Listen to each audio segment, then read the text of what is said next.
Jeron Liverman, thank you so much. Why are you running for Congress? That's a good question, and I've had a lot of time to think about it.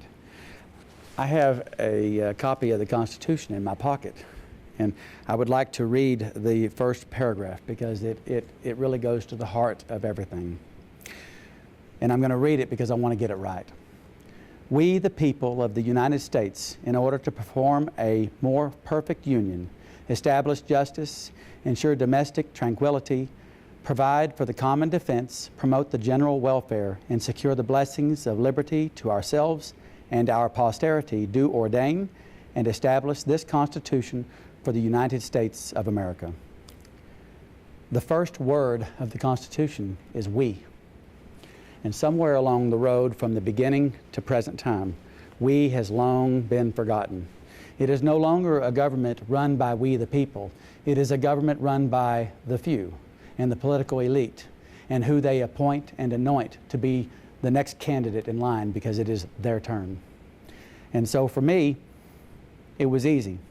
I decided, because there's two ways to get onto the ballot. You can either take out your checkbook and write a heavy check to the Secretary of State, and then you're on the ballot after you fill out a one-page application, or you can go engage the population, which is the people, of the people, by the people, for the people, the way our government should be. So I went out and I knocked on thousands of doors. More than 2,000 people met me, or at least their locations did, and then I spoke with more than 1,000 people, and I engaged and I listened and we spoke. And because of this grassroots operation, I have my hand on the metaphoric pulse of the population, and that is why I'm running, to give people a choice that they don't have. I'm not the appointed, anointed candidate. I am a person of the people, by the people, and for the people. So how does that relate to the essence of your campaign? I mean, you know, what is your message? I hear you when you're talking about the Constitution and we the people, but how does that translate to your campaign and what you're about as far as the issues and what you will do for people in the 24th Congressional District? Well, the essence is in what the American dream is. It is about It is about happiness for some, contentment for others, and fairness and justice for everyone. And if you've already gotten there, then congratulations. But there's too many people who that American dream is just a mindset vision. And I want to help those people bridge the divide between what is reality and what is a dream and only a dream. And so I am running to give those people an opportunity so I can go forward and represent them. There's many things that the population want, and you'll probably be asking those questions, but in a nutshell, affordable health care. That would be one item that the population wants. They want to deal with the border control. That's another item that they desperately want. They want infrastructure. They want clean water and safety at the workplace, and clean food and clean air. And so I'm running to hopefully get us back to the basics so we can have safe families. And when you say get back to the basics, what exactly does that mean? Where the people are being listened to and not just some message that the person in office has polled and giving some sort of just wild answer out there and acting like that they're really doing the people's bidding when they are not. They're doing the political insider bidding that is the will of themselves or the will of their bosses, the people that they are beholden to.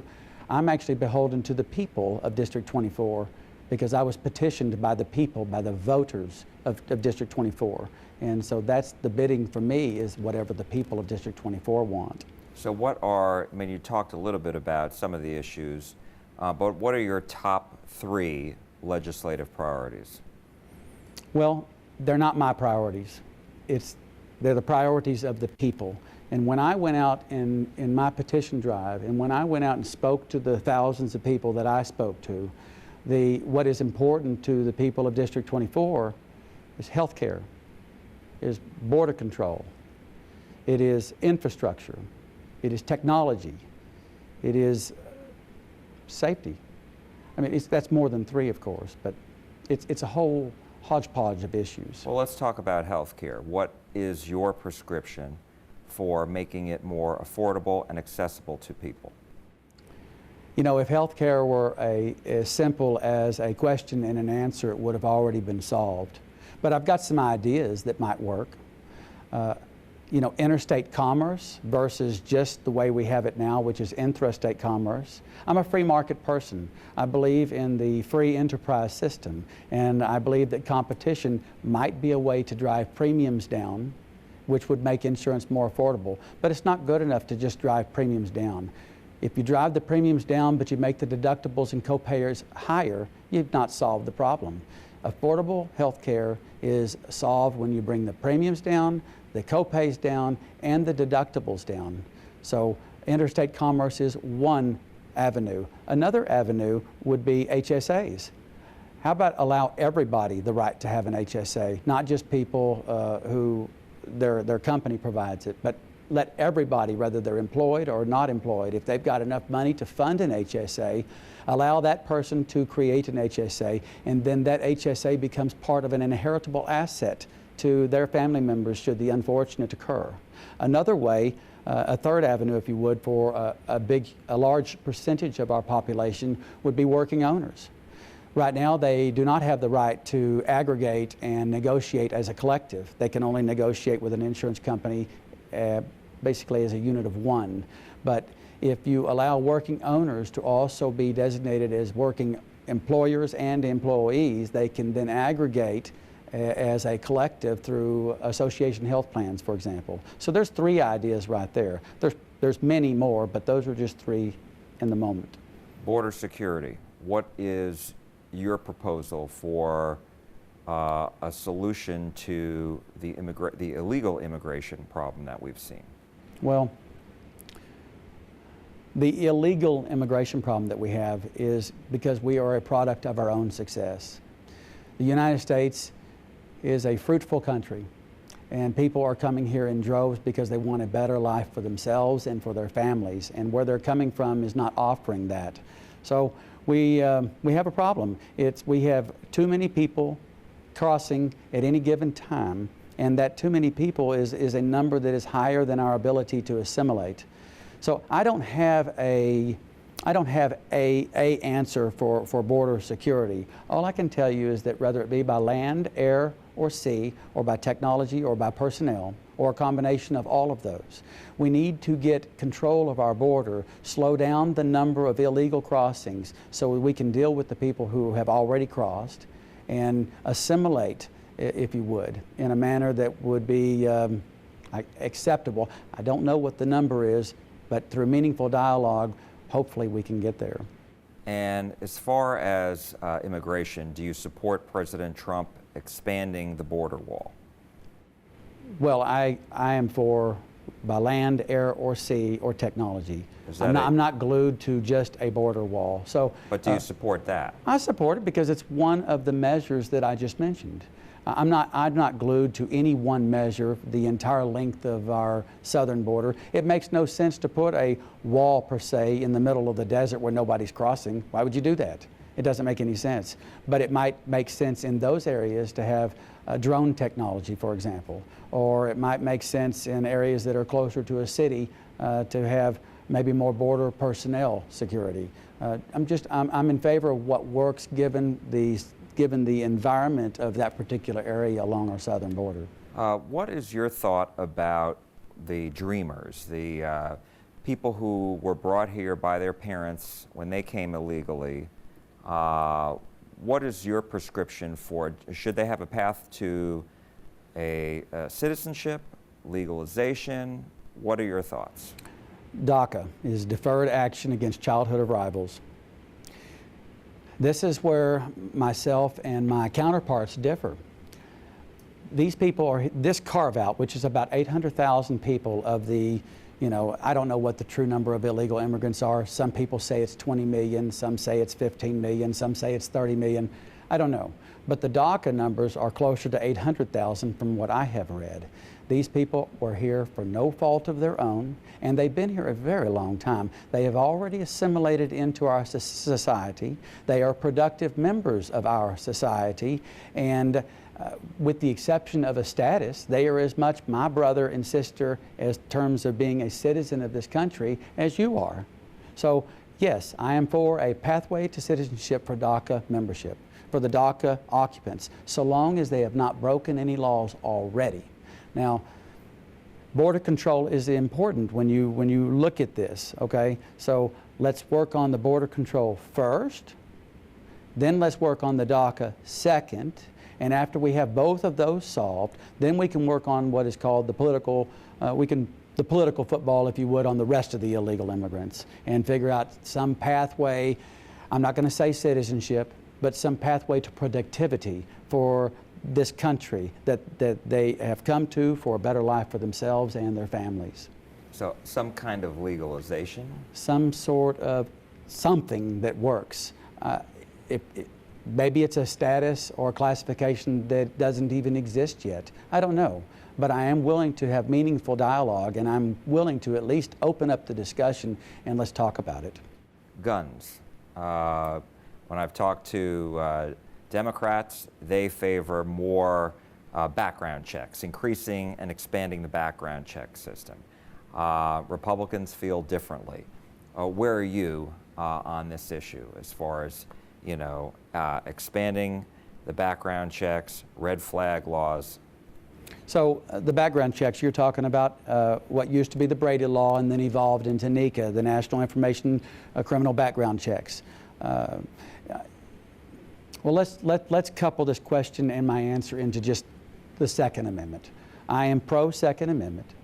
I do not believe that as a legal citizen that I should be infringed of my rights to a defensive weapon for defense purposes of myself and my family. Depending on who you talk to, depending on where the needle is, in terms of the laws, we have the National Gun Control Act. We have many laws, too many that I couldn't even state. I am not for infringements.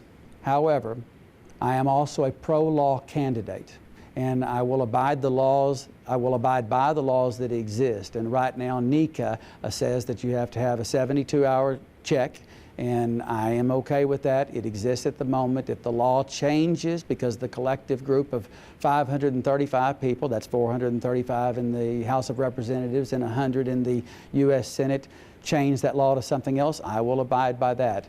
But in terms of my vote, as the singular unit of the larger 535 people, 435 in the House and 100 in the Senate, I will vote against legislation that prohibits my right to enjoy the Second Amendment. The Second Amendment is part of the Guaranteed Bill of Rights, and I think our founders got it right. They also made a pathway of change available when they created the Constitution of the United States. I believe, like Clarence Thomas of the current U.S. Supreme Court justices believe, that the United States Constitution is perfectible through time. And if we want to change things that are constitutional, we need to perfect them. We either perfect them through changes to the Constitution themselves, or the judicial branch has the right to do that through the mechanisms that bring cases in front of the Supreme Court. So if I were to ask you if you had an opportunity to eliminate background checks, would you vote to do that? That's a good question. Let me give you a backdrop on a personal issue to me before I answer that. My brother was shot and killed with a 12-gauge shotgun. So when you talk about gun violence and gun deaths within families, it's personal to me. So for me to answer the question brings a different level of credibility. I am pro-Second Amendment. I'm not for infringements, but I am pro-law. So we have an infringement. It's called NICA. We have other infringements that exist as you travel throughout the United States through different municipalities and through different cities who choose to harass law-abiding citizens. Congress tried to deal with this once through one piece of regulation that I'm going to call, what the acronym is called FOPA, the Firearms Organization Protection Act. I may be wrong on the exact words, but I think I got it right, that try to deal with the individual harassments of different places like New York and other various locations.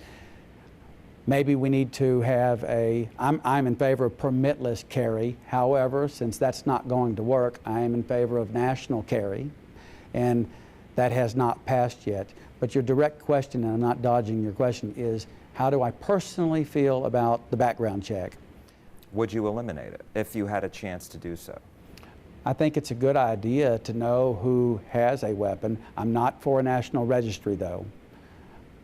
I like the way that NECA works.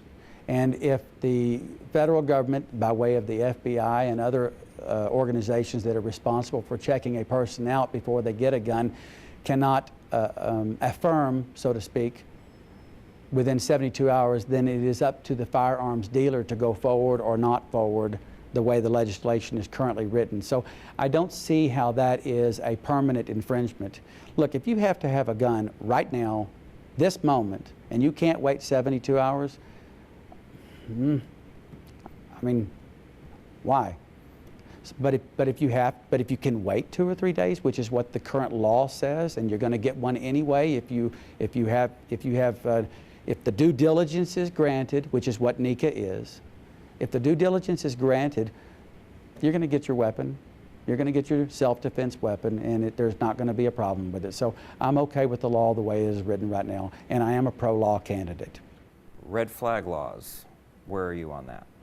Again, it has to do with due diligence. So for the red flag laws, as I understand them, are, my father was a psychiatrist. So if someone accused someone of being mentally incapable, and that person was deemed mentally incapable by a psychiatrist or by another mechanism that is legally accepted, and that is the due diligence, then that person probably should not have a weapon. But it's not. Due diligence, or you mean due process? Well, we're talking different words for the same thing, whether it be the process or due diligence. Diligence is probably the word that we would use to legally call it, and process is the entire umbrella around the... Going before a judge. Sure. Okay. So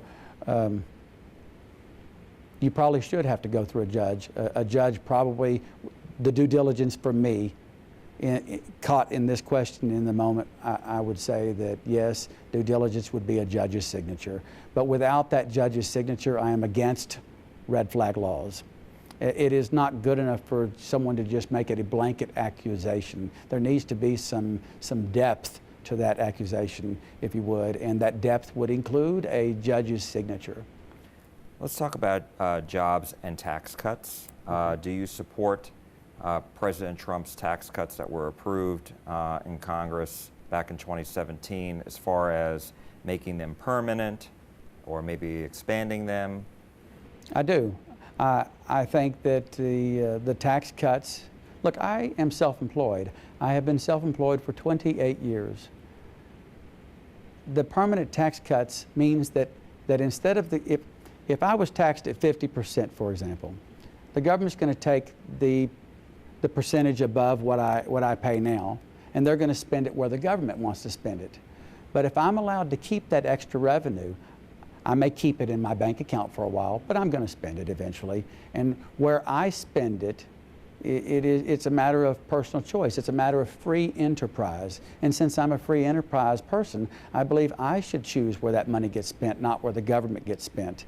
And to the extent that I'm spending money, that means the economy is growing. And obviously the impeachment process is now over, and I'm wondering, how do you think Congress should go forward from here? Well, let me back up to the beginning of the impeachment process. Many Republicans called it a sham. Many Democrats said it was the most wonderful thing that could happen, and it's going to get rid of the person that they didn't like. Regardless of which part of that divide you're on, the United States Congress, because we have a Constitution, gives the House of Representatives the right to impeach for whatever really the definition that they want to choose exists. So I'm in favor of impeachment existing if that's the rules that the current House of Representatives wants. If I was a member, I would have voted against it, but I'm not a member yet. So it went from the House of Representatives to the U.S. Senate. The U.S. Senate has the right, per the Constitution, to hold a trial in whatever manner that they want to hold it. And they threw it out, which is exactly how I would have voted if I had been in the Senate. Now, where should we go from here? I understand what the Constitution is. I've actually read it. I graduated TCU, Texas Christian University in Fort Worth, with a Bachelor of Science in Political Science. The Constitution exists as a balance of checks against all three bodies that exist.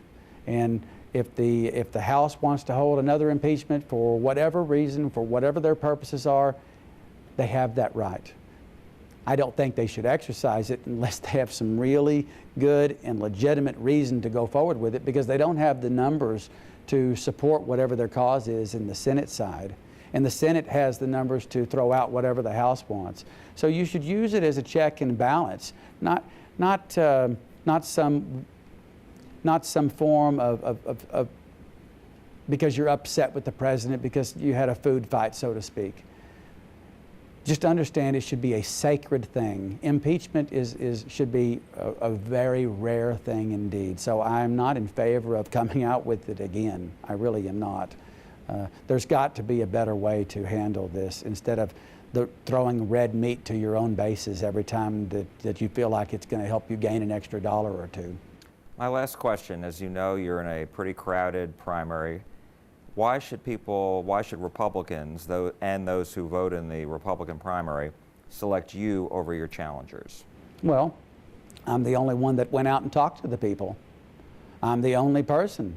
I'm told I know I'm the only congressional candidate running in District 24 on the Republican side that was petitioned onto the ballot. I'm told, but I do not know if it's accurate, that I'm the only congressional candidate in the state of Texas that actually went out and talked to the people. So if you want to continue this system that everybody is frustrated with, where the appointed, anointed candidate is the only candidate that gets to be the face of the people, then continue with the system that we have.